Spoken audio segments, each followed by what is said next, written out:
Mahadev app मामले में CM Bhupesh Baghel के राजनीतिक सलाहकार विनोद वर्मा ने आज मीडिया से बातचीत की। विनोद वर्मा ने कहा कि छत्तीसगढ़ पुलिस ने महादेव ऐप पर सबसे पहले जांच शुरू की थी। छत्तीसगढ़ पुलिस के साइबर सेल ने गूगल को पत्र लिखा था। उन्होंने आगे कहा कि केंद्र सरकार का महादेव ऐप को बैन करने का दावा झूठा है। साइबर सेल के पत्र के बाद महादेव ऐप पर रोक लगाई गई है।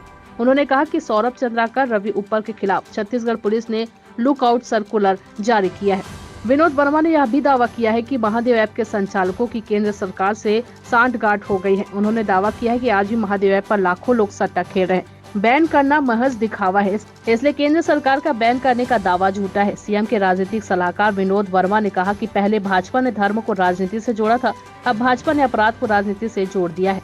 आगे उन्होंने क्या कुछ कहा, आइए जानते हैं। मेरा कहना यह है कि ईडी जो है वो दरअसल एम्बेडेड डिटेक्टिव्स ऑफ भाजपा हैं। जर्नलिज्म में हम लोग ये वाक्य शब्द बार बार यूज करते थे, एम्बेडेड जर्नलिस्ट बोलते थे। जब किसी सेना के साथ आप रिपोर्टिंग के लिए चले जाते हैं, किसी बड़े ग्रुप के साथ आप चले जाते हैं, तो एम्बेडेड जर्नलिज्म कहलाता है वो। तो ये एम्बेडेड डिटेक्टिव्स हैं। तो ये भाजपा के साथ जासूसी करने वाले लोग हैं, ईडी एम्बेडेड डिटेक्टिव्स हैं। तो जो सवाल है उसका जवाब तो ना आया है और ना मैं उम्मीद करता हूं कि भारतीय जनता पार्टी की सरकार जब तक केंद्र में है, नरेंद्र मोदी जी और अमित शाह जब तक हैं, तब तक नहीं आएगा। पर सवाल उठाना हमारा दायित्व है, हमको उठाना चाहिए। हम सवाल उठा रहे हैं। जहां कानूनी हमको रास्ता मिलेगा वहां कानूनी रास्ता भी अपनाएंगे। मैंने मानहानि का मुकदमा करने की तैयारी की है, मैंने नोटिस भेजा है, जरूरत पड़ेगी तो एफआईआर भी करूंगा। बावजूद इसके कि राज्य में चुनाव हो रहे हैं,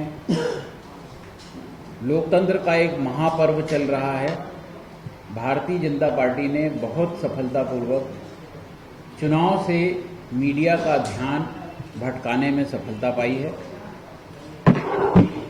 और सारे टीवी चैनलों को, अखबारों को एक ऐसे विषय में व्यस्त कर दिया है जो दरअसल चुनाव के बीच विषय होना ही नहीं चाहिए था। तो महादेव ऐप के थोड़े मैं बैकग्राउंड से आपकी बात शुरू करता हूं कि इसकी जांच छत्तीसगढ़ पुलिस ने शुरू की थी, ये आपको सबको पता है। कुल मिलाकर जो है 72 मामले छत्तीसगढ़ पुलिस ने दर्ज किए थे और 449 लोगों को गिरफ्तार किया गया। 449, 191 लैपटॉप जब्त किए गए, 865 मोबाइल फोन जब्त हुए हैं और 1.5 करोड़ से अधिक की संपत्ति जब्त की गई है और 16 करोड़ रुपए के ऐसे बैंक खाते जब्त किए गए हैं जिनका महादेव ऐप से लेना देना दिख रहा था।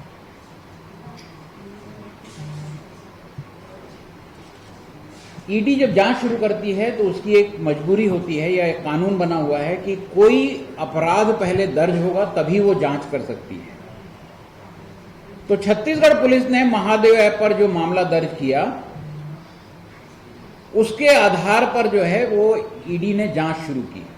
अगर छत्तीसगढ़ पुलिस ने एफआईआर नहीं की होती या 72 मामले दर्ज नहीं होते तो ईडी जांच नहीं कर सकती थी। ईडी ने उसके आधार पर जांच शुरू की और बहुत दिलचस्प है कि आईएनबी मिनिस्ट्री की तरफ से जो प्रेस रिलीज आती है उसमें कहते हैं कि ईडी की तरफ से महादेव ऐप को बैन करने के हमारे पास अनुरोध आया था और किसी का अनुरोध नहीं आया। ईडी ने जानबूझकर इस तथ्य को अनदेखा किया कि 12 अक्टूबर 2022 को छत्तीसगढ़ की रायपुर की साइबर सेल ने गूगल को पत्र लिखा। बताना पड़ेगा कि जो उनके साथ फोटो है वो कौन है, माननीय राज्यपाल को बताना पड़ेगा, विजय बघेल जी को बताना पड़ेगा, मनोज तिवारी जी को बताना पड़ेगा, पर उनसे पूछेगा कौन? हम सब लोग जो कांग्रेस पार्टी में हैं उनके खिलाफ जो कुछ भी राजनीतिक दुष्प्रचार हो रहा है उसका आधार किसी अज्ञात व्यक्ति का बयान है। एक कोई सीबी वर्मा है जिसका बयान है, उसके आधार पर मेरे घर छापा। एक कोई शुभम सोनी है जिसके बयान पर भूपेश बघेल जी के ऊपर इतना बड़ा लांछन आरोप। पर जिनके साथ फोटो खींच रही है, जो भारतीय जनता पार्टी की टोपी पहने हुए हैं, उनके खिलाफ ईडी का एक शब्द नहीं है। जिस कार में पैसा मिला, उस कार का किस्सा आप सुन चुके, किसकी कार है वो भारतीय जनता पार्टी के एक नेता के भाई की कार है।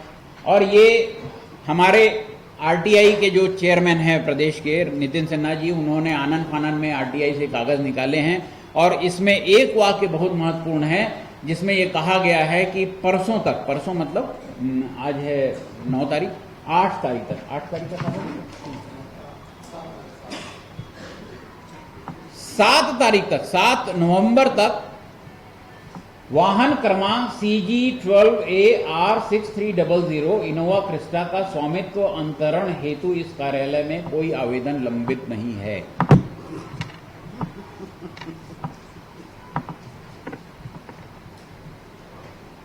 तो इसका मतलब यह है कि ये कार भी भारतीय जनता पार्टी से जुड़ी हुई है, आप तक जुड़ी हुई है, परसों तक जुड़ी हुई थी। अब चूंकि वो अपराध में संलिप्त पाई गई है, वहां से पैसा मिला है, तो अब अगर कोई कार्रवाई होती भी है, कोई आवेदन आता भी है, तो वो तो अवैध माना जाएगा, गैर कानूनी है। इसलिए आपको प्ले स्टोर से महादेव ऐप को हटा लेना चाहिए। और साइबर सेल के कहने पर गूगल ऐप से महादेव ऐप हटा। आज की तारीख में किसी प्ले स्टोर पर, गूगल प्ले स्टोर पर महादेव ऐप नहीं है।